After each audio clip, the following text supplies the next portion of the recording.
Quand on dit qu'on est pâtissier, en général, les gens ils sourient. Ça, c'est plutôt sympa. Ils nous disent tous ce qu'est leur gâteau préféré, c'est formidable. Les boulangers pâtissiers de village ou même des plus grandes villes, en général, c'est des artisans qu'on aime bien parce que on y va par plaisir, quoi, en règle générale. Donc, on a la cote, quoi. Bienvenue dans le goût de la boulangerie-pâtisserie, le podcast qui vous invite à découvrir toutes les facettes des métiers de la boulangerie-pâtisserie. Dans cette série de 8 épisodes, je vous emmène à la rencontre de celles et ceux qui, chaque jour, vous accueillent dans leur boutique, pétrissent, façonnent et subliment les pains, viennoiseries et autres plaisirs sucrés ou salés qui, tout au long de la journée, réveillent nos papilles. Ils sont vendeurs, vendeuses, boulangers, boulangères, pâtissiers, pâtissières, touriers et tourières, et avec eux, nous allons mettre les mains dans la farine pour mieux comprendre la passion qui les anime. Et dans ce nouvel épisode, je vous emmène à la rencontre de Nicolas Douard, boulanger-pâtissier à Ivray-l'Évêque. Animé depuis son plus jeune âge par une authentique passion pour la pâtisserie, Nicolas a accepté de partager avec nous son parcours et les valeurs qui lui tiennent véritablement à cœur. Je m'appelle Nicolas Douard, je suis boulanger artisan à Ivray-l'Évêque. Donc on tient la boulangerie avec Amandine, ma compagne, depuis 10 ans. Moi, j'ai grandi devant une boulangerie quand j'étais petit. Alors, est-ce que ça vient de ça ou pas? J'en sais rien. Quand j'étais petit, je disais que je voulais être boulanger, mais c'est vrai que en faisant des recherches après, c'était plus vraiment être pâtissier. Et il y a un petit retour de ça, être pâtissier dans une boulangerie, parce qu'on peut être pâtissier dans plein de choses différentes. Donc moi, c'était vraiment ça qui me plaisait. Moi, j'ai commencé juste après le collège, donc j'avais 15 ans et 3 mois, tout juste. Voilà, donc on a quitté le monde scolaire, 5 semaines de vacances, un petit salaire et puis 35 heures de travail semaine. Donc j'ai fait un CAP dans une boulangerie-pâtisserie traditionnelle, en pâtisserie, pendant 2 ans. Ensuite, je suis allé dans une autre boulangerie pendant 1 an pour faire le CAP boulanger. J'avais 16 ans, tout juste, déjà 2 CAP. Ensuite, j'ai fait un BTM pâtissier, donc l'équivalent du bac, dans une autre boulangerie traditionnelle. Donc après, je suis parti sur Paris. J'y suis resté un petit moment et je suis rentré en Sarthe où j'ai de nouveau travaillé chez un traiteur. Et j'ai fait aussi en candidat libre en même temps que tout ça. J'ai fait le CAP glacier, le CAP chocolatier. Et puis après, je me suis lancé dans ma boutique. Donc si je résume, tu as un CAP boulanger, un CAP chocolatier, un CAP glacier et un BTM pâtissier. Pourquoi avoir cumulé tous ces diplômes? Je suis curieux, déjà. J'aime bien tout faire. Je trouvais qu'avoir des diplômes, c'était important parce que j'avais toujours en tête l'objectif de m'installer. Donc ça, et puis la glace, c'est très intéressant. Le chocolat, c'est très intéressant. C'est des petites parties du métier de pâtissier qui font qu'on est très polyvalent. Voilà. La pâtisserie, c'est ça en fait. On ne fait pas tout le temps la même chose. On fait de la glace, on fait du chocolat, on fait beaucoup de traiteurs en ce moment aussi, des sandwichs, des snackings, etc. On fait des viennoiseries, on fait des pièces montées, on fait vraiment tout un tas d'assortiments. C'est ça qui est très très intéressant. Et voilà, la glace et le chocolat, c'est passionnant aussi. J'ai jamais considéré que je serais soit boulanger, soit pâtissier, soit glacier, soit chocolatier. En fait, c'est vraiment un ensemble où ça amène des petites compétences en plus. Et puis, la polyvalence en pâtisserie, c'est quand même quelque chose d'important parce qu'on peut être super doué à faire, je sais pas, que de la viennoiserie, par exemple, mais on a aussi besoin de savoir faire des pâtisseries, on a besoin de savoir faire du chocolat. Sinon, on est obligé de se dire, non, moi, je mets tout un pan de mon métier de côté. Comment tu le décrirais, le métier de pâtissier? C'est un métier qui est à la fois créatif, même si c'est pas que ça tout le temps, il y a aussi un petit côté répétitif où tous les jours on va faire notre production d'éclairs, de croissants, etc. Mais c'est en constante évolution parce que avec une pâte à croissant, on peut faire une bonne centaine de choses différentes, etc. Pareil avec les pâtes à choux, etc. Donc c'est très créatif. Moi, je trouve ça très enrichissant de toujours se poser des questions, se dire tiens, qu'est-ce que je pourrais faire de plus pour faire une nouveauté avec un petit peu la même chose, ce qui n'est pas forcément simple. Qu'est-ce que je pourrais faire pour que mes clients, ils mangent pas tous les jours la même chose, etc. On a un métier, on a la chance de faire vraiment des choses un peu saisonnières aussi, donc c'est cool. À Pâques, on va faire beaucoup de chocolat, etc. L'été, on va travailler beaucoup les fruits. Après, on va avoir la saison de Noël, on va avoir plein de choses un petit peu différentes, préparation des bûches, des chocolats, etc. C'est un métier qui évolue beaucoup. Moi, ça fait 10 ans que je suis là installé. Ça fait 22 ans que je travaille, déjà. Ça a déjà évolué énormément sur plein de domaines. Et la tendance va à la qualité, donc ça c'est cool. C'est un métier aussi qui a de l'avenir, parce que on peut digitaliser tout ce qu'on veut, on peut faire de la modernité autant qu'on veut. Bah, nous, on fait de la modernité depuis toujours en pâtisserie, parce qu'on se renouvelle sans cesse avec du traditionnel. Et je pense qu'il y aura toujours des pâtisseries, parce que les gens ils seront toujours gourmands. Et puis, non, je pense que c'est un métier d'avenir, vraiment. C'est un métier où on peut évoluer, pour ceux qui se donnent la peine de travailler, de se donner un petit peu, on peut évoluer assez rapidement aussi, voilà. Et puis on peut aussi changer de voie en ayant tout à fait le même métier, par exemple en allant travailler dans un restaurant, en étant pâtissier, ou en allant travailler à l'étranger, en étant pâtissier, voilà, il y a plein de choses à faire. Moi j'aime bien faire des choses différentes, tout en essayant de perfectionner chaque chose au maximum.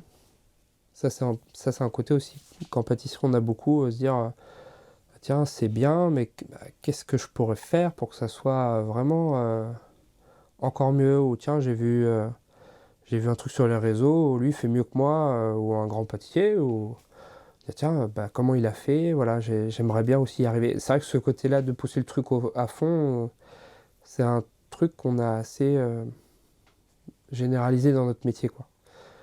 Mais moi, le côté répétitif m'ennuie, donc c'est pour ça que le métier me plaît aussi, parce que ça change. Est-ce que tu peux me dire à quoi ressemble une de tes journées? Alors, une journée type, moi, je me lève à 4 heures tous les matins. Et puis après, on commence la mise en place du magasin, on commence les cuissons. Donc, on commence par finir le travail. C'est un petit peu bizarre de dire ça, mais toute la deuxième partie de la journée, ça va être la préparation du lendemain. On va préparer les fonds de tartelettes, on va préparer les coques de pâte à choux, on va préparer notre crème pâtissière, on va préparer nos croissants pour le lendemain. Donc quand on arrive, tout ça c'est déjà prêt. Et là on va cuire les croissants, les pains chocolat pour que ça soit chaud à l'ouverture. On va garnir nos éclairs, on va les glacer, on va faire tout ce qui est finition en fait. On commence par ça. Et puis ensuite, quand le magasin est ouvert, nous on essaye que tout soit prêt au maximum pour que quand les gens ils arrivent, ils aient le choix, c'est important. Et puis après, quand ça c'est fait, on reprépare la journée du lendemain, etc. Donc on travaille un petit peu toujours dans la prévision du lendemain. Et on arrive à concilier aussi bien la famille que le travail, ça c'est plutôt cool. Je vois le matin, les enfants ils dorment encore, nous on travaille, on va les réveiller, on les emmène à l'école. On se presse de finir le soir pour aller les chercher, puis voilà, c'est vrai que ça c'est plutôt cool, ouais. Ouais. Les enfants ils trouvent ça sympa d'habiter au-dessus de la boulangerie, alors pour eux c'est normal parce qu'ils ont connu que ça. Nous ils descendent pour déjeuner, ils se servent dans les viennoiseries, ils remontent, voilà, et c'est normal. Ouais. Puis le fait d'habiter sur place, c'est vrai que ça a des inconvénients, mais ça a beaucoup d'avantages, dans le sens où on est aussi proche de notre famille, quoi. Donc c'est chouette. Comment tu définirais le lien que tu entretiens avec tes clients? Avec mes clients en général, c'est vrai que c'est plutôt cool, quoi. En règle générale, on voit les gens pour les mariages, pour les baptêmes, pour les anniversaires. Des fois pour des choses un peu moins gaies aussi, mais les gens sont des fois un petit peu stressés par ce qu'ils organisent. Donc nous on est là aussi pour les rassurer, pour les cadrer sur le métier qu'on sait bien faire, simplement.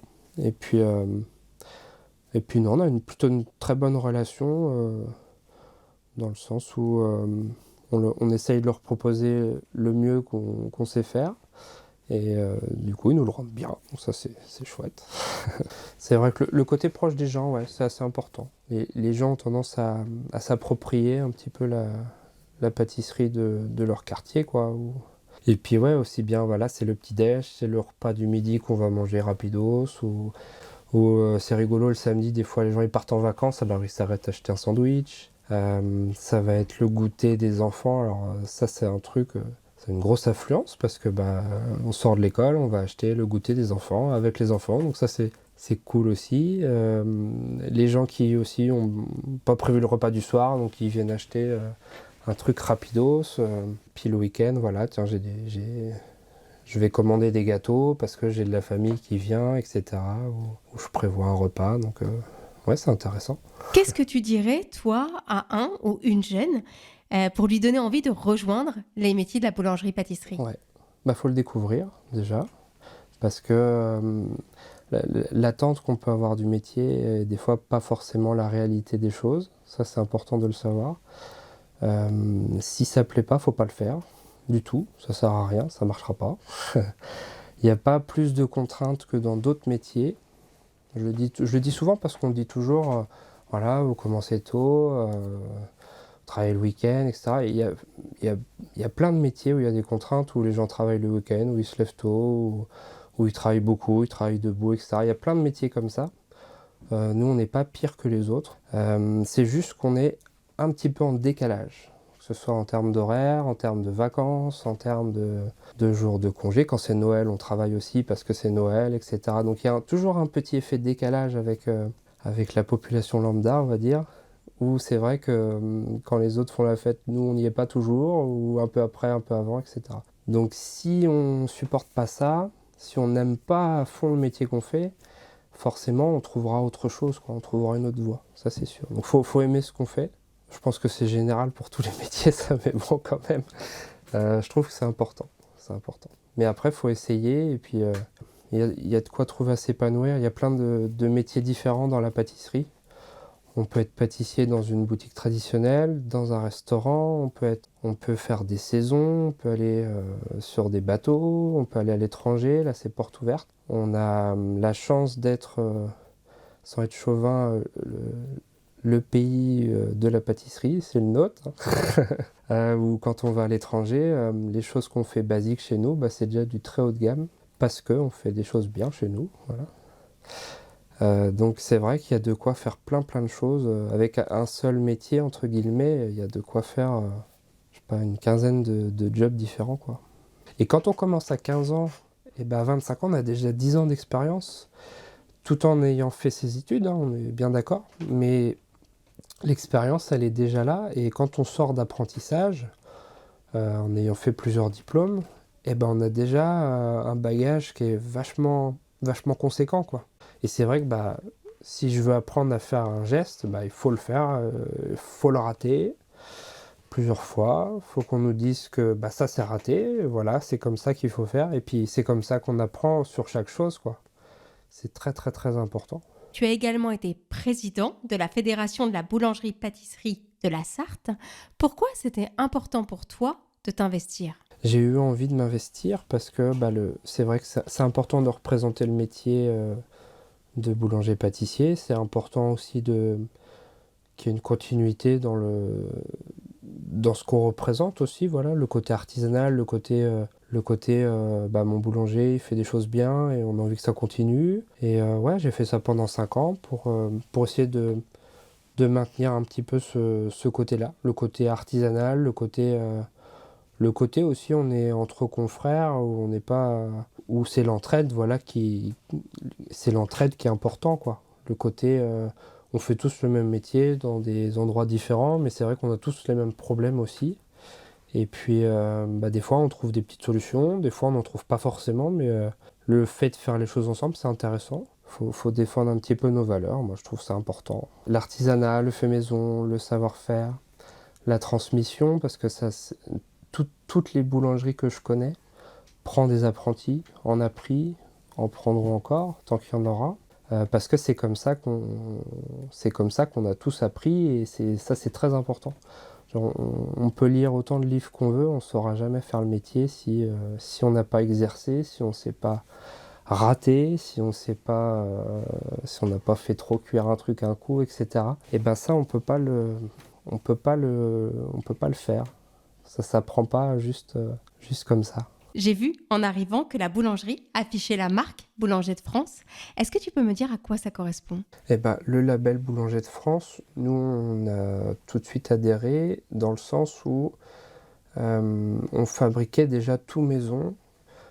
C'est une charte en fait qui a ça comme priorité, mais pas que. Il y a aussi la formation, il y a aussi le le fait de gérer ses invendus au mieux pour pas qu'il y ait de gaspillage. En fait, nous, clairement, c'est que des choses qu'on faisait déjà avant.